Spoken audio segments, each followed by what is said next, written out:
Pici mackónak semmi dolga nem akadt.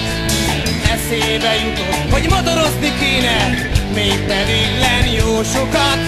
Felült hát a motorjára, és megnyomta a startgombot. Kipörgött a hátsó kerék, s pici mackó már ott se volt. Hey! Elindult hát Malackához megnézni az új motorját. De amire odaért, már otthon senkit nem talált. Visszaült a motorjára, és elkezdett egy Mad Max kört. Ám hullogott az egész erdő, mert ilyen nem volt az előtt. Minél inkább húzta neki, annál jobban pörgött fel. Minél jobban pörgött fel, annál inkább húzta neki. Húzta neki, és pörgött, gött, gött.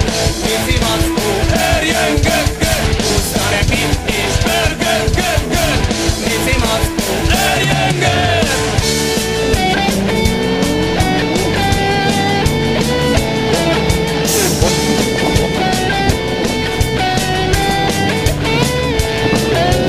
Másnap, mikor magához tért, újra felkereste Malackát.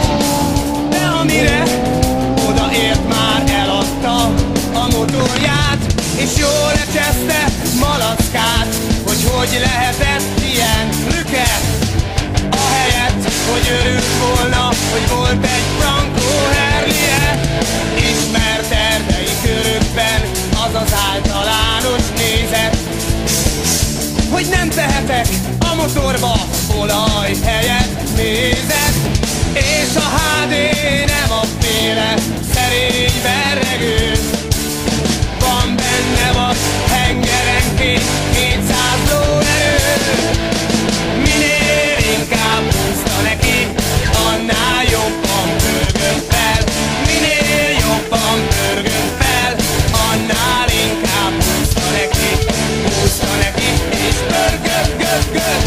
Pici mackó örjöngött, gött. Húzta neki, és pörgött, gött, gött. Pici mackó örjöngött.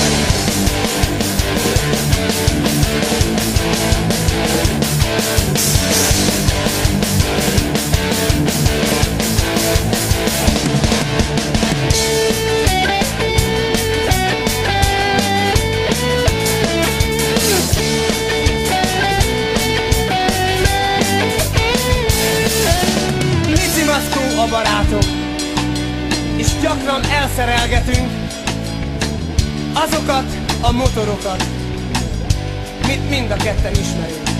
És kaptam tőle egy szervizkönyvet, most már kívülről tudom, ha nem indul a